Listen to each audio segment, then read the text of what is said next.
ధైర్యం తడవోరొక గడలోరొక గడివేంగ పడిన కార్యం బగునే నడవోర్చిన నడలోర్చిన చెడిపోయిన కారణముల చేకుర సుమతి. భావం సుమతి సమయానికి శరీరం కష్టానికి ఓర్చుకోలేకపోతే ఏ పనినైనా పూర్తి చేయలేం. ఈ రెండింటిని ఓర్చుకోగలిగితే ఎంత కష్టమైన పనిని పూర్తి చేయవచ్చు. సారాంశము మనం ఏ పనినైనా మొదలు పెడితే అది చాలా త్వరగా అవుతుందనిపిస్తుంది, కానీ చాలాసార్లు ఆ పని ఆలస్యం అవుతుంది. అలాంటప్పుడు మనం ఓర్పుగా ఉండాలి. ఓర్పు పట్టుదలతో ప్రయత్నించిన వ్యక్తి దేనైనా సాధించగలడు. ఒక పని కూడా అటువంటి వారికి మళ్ళీ సానుకూలం అవుతుంది. ఉదాహరణకి కొండెక్కాలి అనుకుంటే ఒక్కొక్కసారి ఎక్కలేదు కాదు, ఒక్కొక్క అడుగు వేసుకుంటూ పైకి వెళ్ళి అప్పుడు కొంతసేపటికి కొండపైకి చేరుకుంటాం. అంటే మనిషికి ఉండాల్సిన నిరంతరం ఉత్సాహము, ఓర్పు, పట్టుదల. కొందరు పనులు మధ్యలోనే ఆపేస్తారు, ఎందుకంటే అవి కష్టం అనిపిస్తాయి. కానీ మనం పనిని చేయడంలో తప్పులుంటే వాటిని తెలుసుకొని అవసరమైతే పెద్దవాళ్ళ సహాయం తీసుకోవాలి. నిరుత్సాహపడకూడదు. చీమను చూసారా? అది చిన్న ప్రాణి అయినా ఎంతో ఓర్పుతో ఆహారం సేకరిస్తుంది. చెట్టుపైకి ఎక్కుతుంటే కూడా కిందికి జారిపోతుంది, కానీ తిరిగి ప్రయత్నించి చివరికి పైకి ఎక్కుతుంది. కార్యం సాధించడంలో ఆలస్యం అవుతుందని నిరాశ చెందకుండా ఓర్పుతో ప్రయత్నిస్తూ ఉండాలి అని చీమను చూసి మనం నేర్చుకోవచ్చు.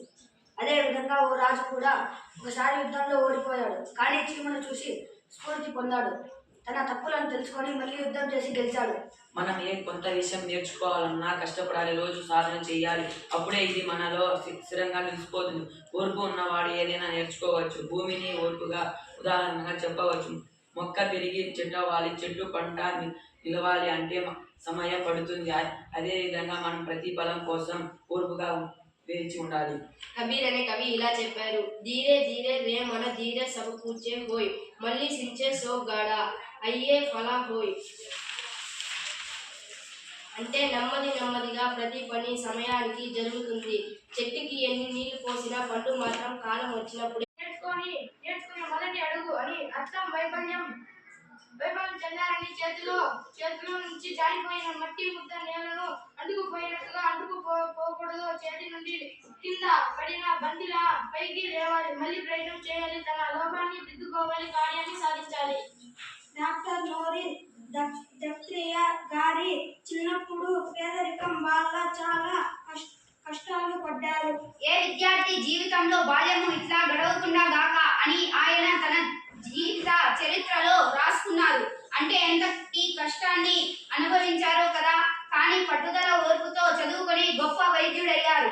అందుకే విద్యార్థులు మనం ఏ పని చేసినా ఓర్పుగా ఉండాలి, కష్టాన్ని తట్టుకోవాలి. ఓర్పు అంటే ఒక సందర్భంలో ఆగిపోయిన పనులు కూడా జరుగుతాయి. చక్కని ఓర్పును కలిగి ఉండడం అలవాటు చేసుకున్నప్పుడే మనం జీవితంలో విజయాలు సాధించగలుగుతాం. డాక్టర్ నోరి దత్తాత్రేయ గారు ప్రపంచ ప్రసిద్ధి చెందిన క్యాన్సర్ స్పెషలిస్ట్. ఆయన ఆంధ్రప్రదేశ్ రాష్ట్రానికి చెందినవారు. డాక్టర్ నోరి న్యూయార్క్లోని మెమోరియల్ స్లోన్ కేటరింగ్ క్యాన్సర్ సెంటర్లో పనిచేశారు. ఆయన రేడియేషన్ అంకాలజీ రంగంలో విశేష కృషి చేశారు. భారతదేశంలో క్యాన్సర్ చికిత్స రంగం అభివృద్ధికి ఆయన చేసిన సేవలు అమూల్యమైనవి. నోరి గారు అమెరికాలోనే కాకుండా భారతదేశంలో కూడా అనేక ఆసుపత్రులకు సలహాదారులుగా సేవలు అందించారు. భారత ప్రభుత్వం ఆయనకు పద్మశ్రీ అవార్డు అందించింది, గౌరవించింది.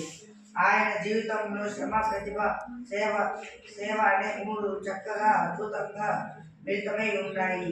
విద్యార్థులు ఆయనను ఆదర్శంగా తీసుకోవాలి.